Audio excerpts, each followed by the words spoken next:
Okay, we are definitely live on the stream. I believe everything's running, and I'm Okay. just going to set up our my viewer here for us to explore and show my capture my view in world. And we are also doing that now, which is great. And we are looking at your beautiful build. It is so beautiful. The color is coming out of the pastels, or the watercolor. I'm not really sure. We'll talk about what your medium is. But Judilynn, let me pan around and show ourselves here. And we are at BURN2, which is in Second Life. And BURN2 is official regional of Burning Man. And we're on the playa. We've just finished our week long Waking Dreams virtual playa week long burn. And we still have some of the art out behind us on the playa, and your art as well, because we have a few more days before we have to leave no trace. So, Right. and Judilynn, it's a pleasure to talk with you today. Thanks for taking the time. And Thank you.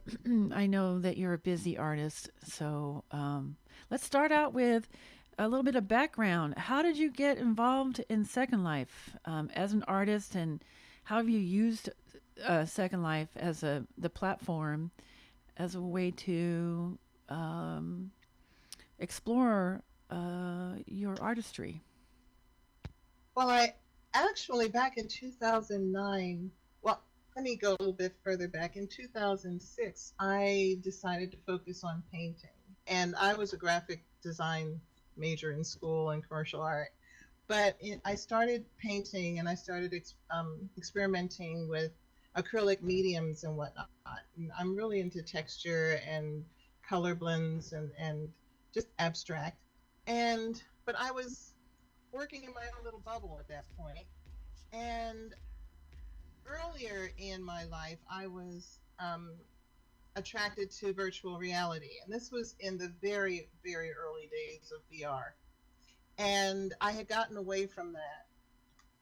So in 2009, I was online reading the New York Times online, and there was an article about an artist in Second Life who was showing his work. And, Hmm. he had a global community because of that. And I thought, oh my gosh, that's possible A with global virtual reality. community. Yeah, a global And community. That's so, very different, isn't it?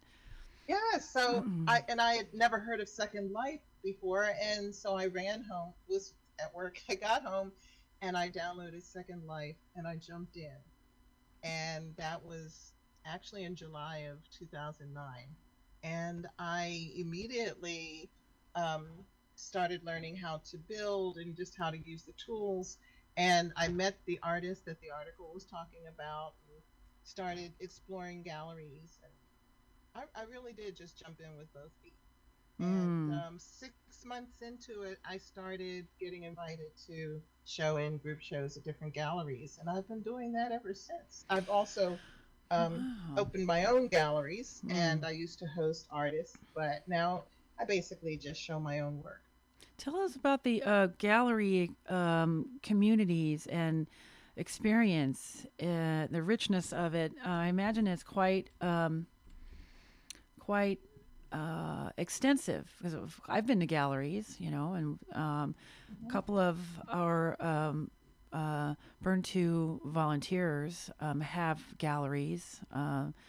Somebody Mhm. I know who Rangers has their own region with a beautiful big gallery on their region. Mhm. So it's a pretty rich opportunity. There's all kinds of things going on in Second Life, and one of them is expressive arts and such. So uh, are there a lot of galleries, and how do Oh you get? goodness, yes. Are there groups that you join to get involved in the community? And I suppose what you do is volunteer to help out galleries to start, and there's different kinds of roles that you can do for like gallery openings and whatnot, and Mhm. Well, production and promotion. And, yes. As a matter of fact, as I was wandering as a newbie, I stumbled into a small art gallery, and the owner suggested that I join all the different art groups, as many as I could. And so I did that. I started searching out and joining art groups so that I could get notices whenever there were shows Mm. and openings. And yes, especially back in 2009, the arts community was extremely active, and there were many real life artists in Second Life back then. Mm. And there was one particular art gallery chain, the Pirates Art Galleries, and they had us almost everybody showing every month. They had about 10 galleries at the Mm. height, and they had all of us in group shows rotating, every month between the. And for 2 years straight, I showed work with them in one of their galleries, and Mm. so that was a Oh, great experience. And because of them, I got yeah, I got exposure, you got and I exposure, was right? invited to other galleries and group shows and solo shows. But after a while, um, there was a sort of exodus of a lot of real life artists when other grids became popular, and a lot of people left Second Life for other grids and other worlds. Mm. And so, and well, at that point, I myself had opened up this my center ground gallery, and I had been hosting artists. I focused on real life art and painters and people who drew and pastels. But I was having trouble finding people to invite because they were all leaving. And that But at might have that, been that was across the whole platform, or perhaps the community that you were engaged in, sort of like somebody maybe was an influence that made this move to transition to other. And when you say other grids, are we talking about VR headset type? Because around that time, VR headsets were popping up, weren't they? well, at that point, we weren't really dealing with headsets so Mm-hmm. much. Mm-hmm.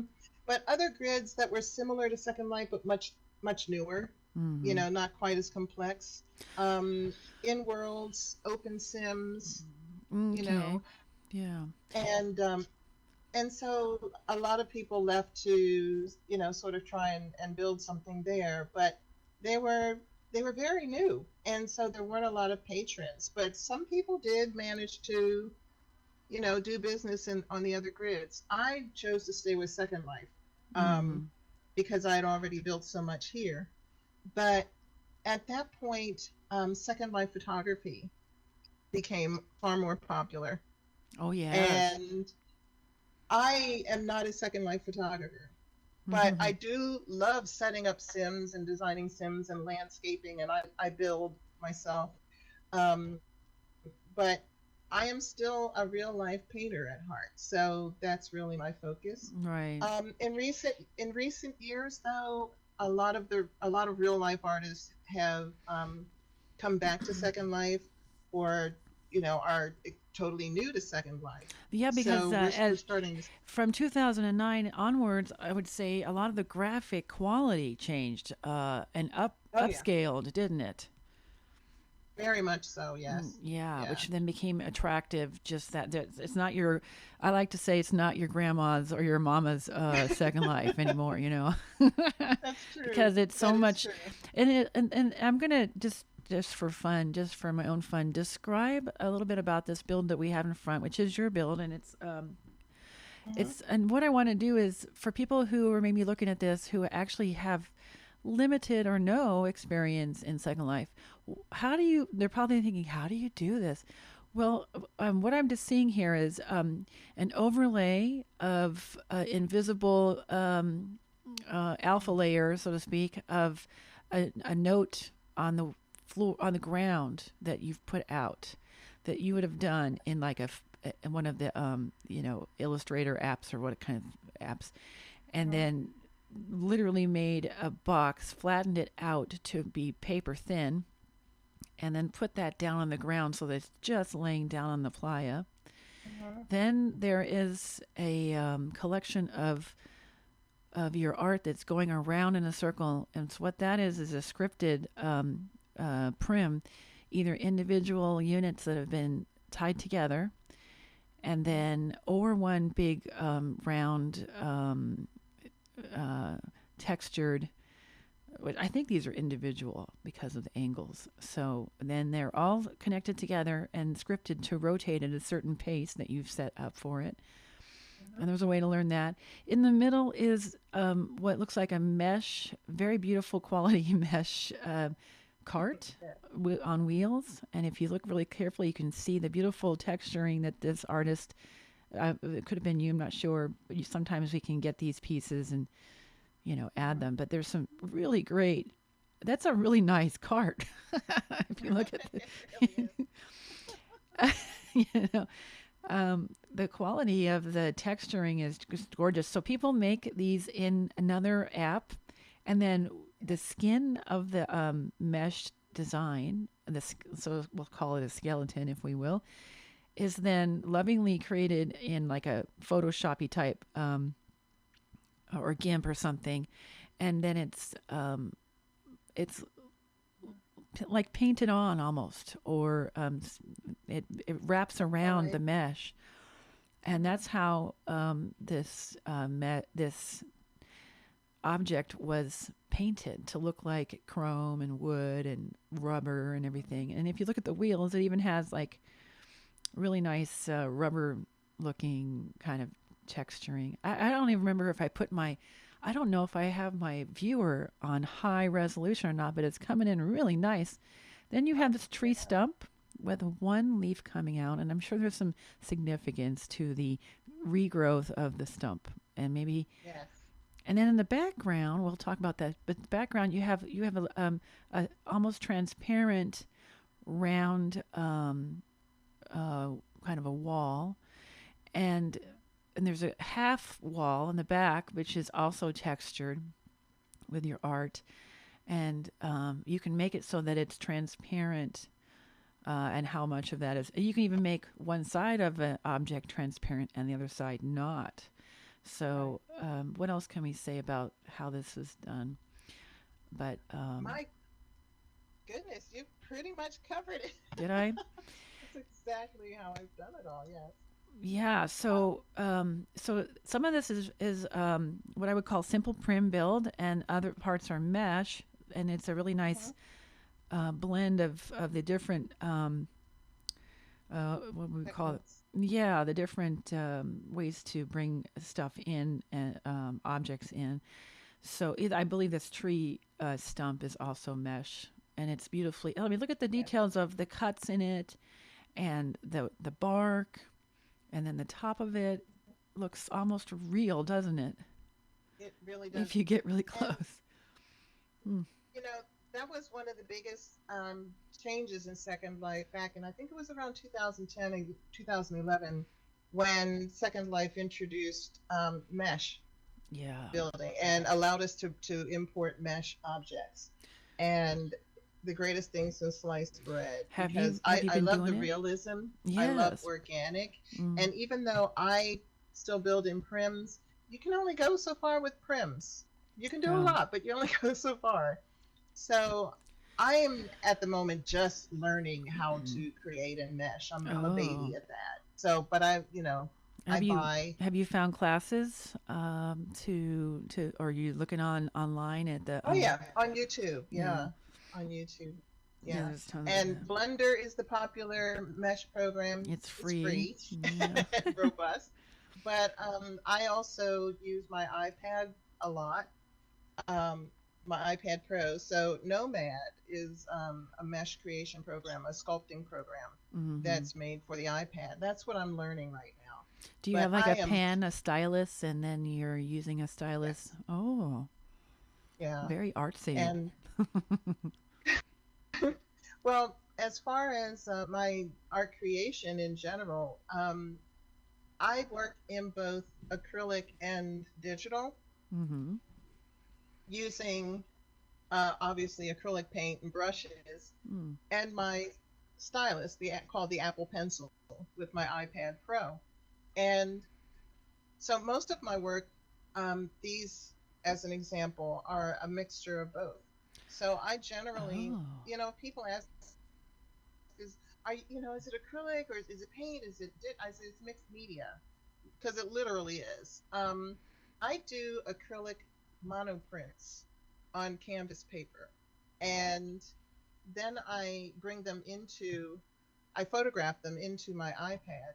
So I have a library of these sheets of different colorful textures. Mm-hmm. And then I choose them and I bring them into the stream on my iPad Mm. in Procreate is the popular program, As your and palette, so using to the speak, stylus isn't and the it? tools. Yes, yes, and they're literally. I could be doing these as well on a canvas, a stretch canvas, and cutting these Sure. monoprints apart Mm-hmm. and gluing them, adhering them down. But that would be limiting because once I've cut the sheets apart, that's it. But this way, doing it digitally, digital collage, I can keep using those same sheets over and over in different configurations. And so Mm-hmm.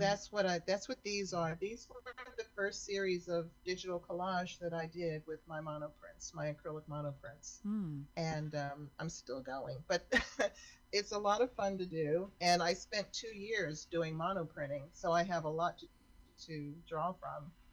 Um, Mm. yeah, the theme here though for this year was Waking Dreams for Mm-hmm. Burning Man, and the name of my exhibit is Rebirth, and that's the meaning of the trunk, the tree trunk that's been cut off, but now there's a new twig growing from it. Mm-hmm. And the backdrop there is sort of an abstraction of a phoenix, firebird Yes. coming out of the The ashes, the colors are so flames. vibrant. I adore color, The orange is just vibrant color. popping, right? Yes, yeah. Mm-hmm. And so this um this exhibit or this year's theme really resonated with me because it's been kind of a rough year since we've been, it, in the pandemic. Well, that made it rough for everyone, but halfway into the pandemic, I found I was diagnosed with cancer, Oh, I'm sorry to and hear that. I came through that.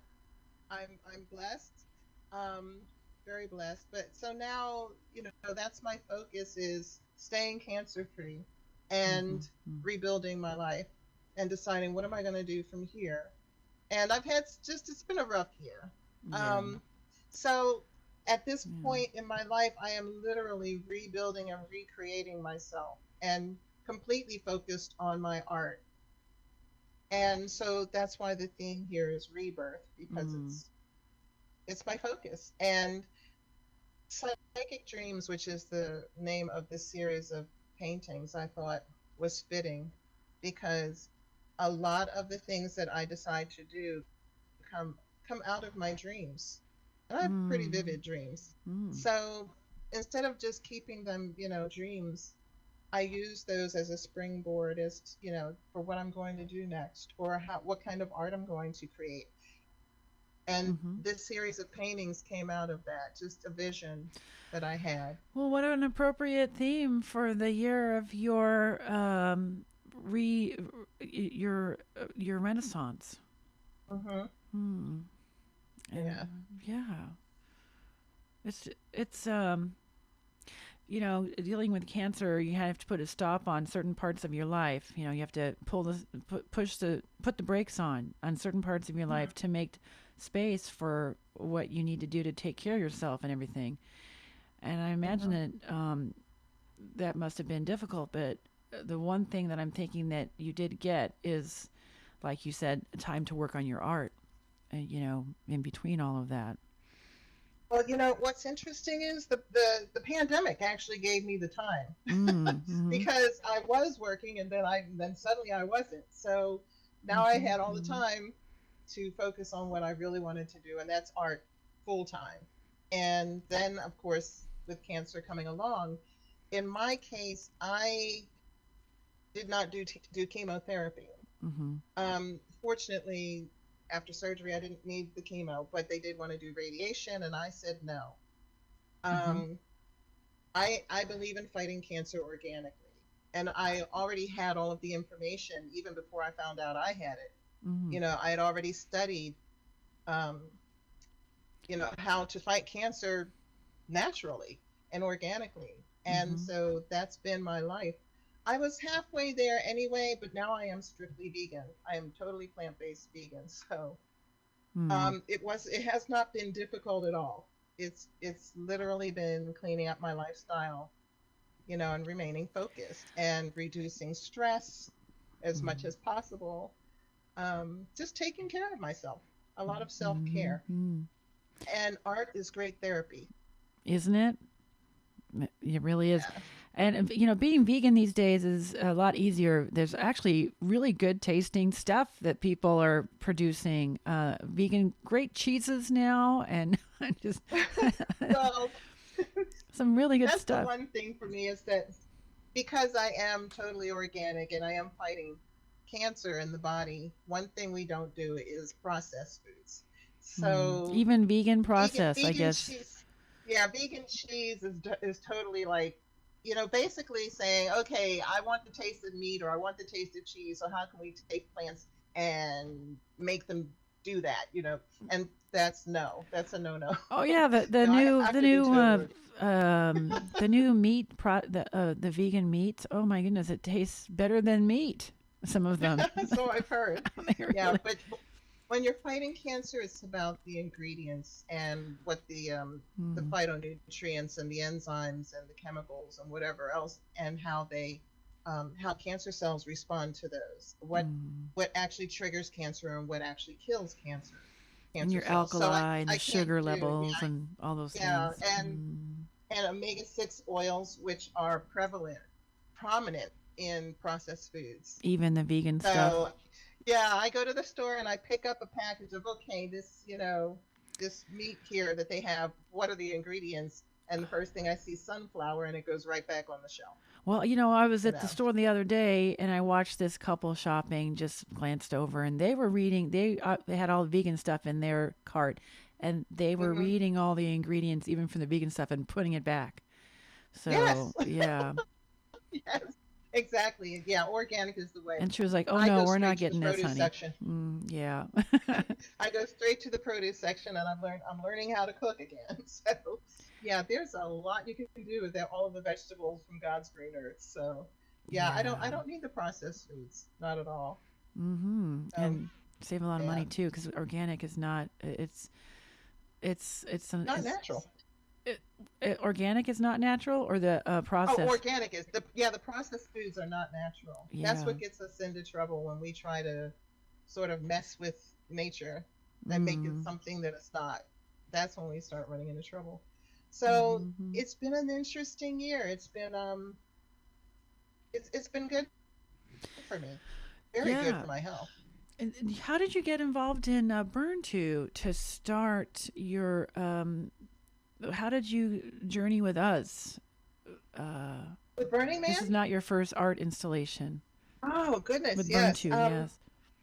2 years ago, one of the rangers, who happens to own an art gallery, and I'm a resident in his Oh, art that might be the gallery. same person I was talking about earlier. Yeah. Okay.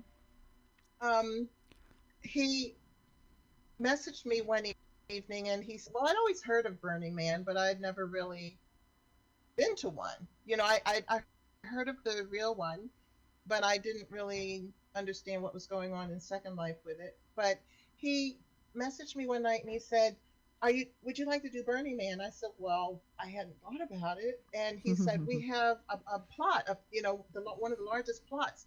He said, that we'd love to give to you if you, and I'm like, wow, what am I going to do with, Yeah, we have a invited artists. 4,096? Yeah. Yeah. And so he said, "Well, just come over and look at it." And I did. And I thought, well, that's interesting. And I said, "I'm a 2D artist, though, not a 3D artist." He said, "Oh, I'm sure you'll come up with something." So I said, okay. And so that evening, as I was preparing for bed, I sort of panicked and I said, "What am I going to do with this huge plot of land?" And I'm not a 3D artist. Like, I have no It's idea. intimidating, isn't And, it? but at one point I thought, life is so fragile. And then I thought, that would be a nice theme. But then I thought, how would I illustrate that three dimensionally? Mm. And a house of cards, building houses of cards came to mind. And Mm. this is all while I'm dressing for bed. And I thought, hey, I could actually build a house of cards. That would be simple. I can create, a whole deck of cards. And that's what I did. I designed a deck of cards, 52 cards, with my artwork on the back of them. And that was a lot of fun building that house, that building. And then I started thinking about other things that, like, cracked eggs that are fragile. And, I started looking for quotes about the fragility of life and strength. And yeah, it came together really quick. Mm. Yeah, I remember that art installation, and we had a chance to do a little bit of recording. I wonder where that is now, of your House of Cards. Was You could collapse it. It could crash down upon whoever was inside of it. And I Yeah, remember that day. Yeah, we did a little recording of yeah. that. And it's funny because I hadn't thought of that until the day before we had to take everything down. And I thought, oh, okay, it's time to take it down. And I thought, wait a minute, it's a house of cards. Or leave no I don't trace. want to Yeah. just take it down. Why don't we just blow it down? So I Hmm. put the word out. Can anybody video while I do this? And that's when Puddles, came forward and said, yeah, and a couple of other people as well, Hmm. contributed to the video, and it came out great. She did a wonderful job of it. Yeah, she's a professional. Yes, Um, absolutely. yeah. Oh, here comes the balloon behind us. Cool. We're still running the balloon for our tour.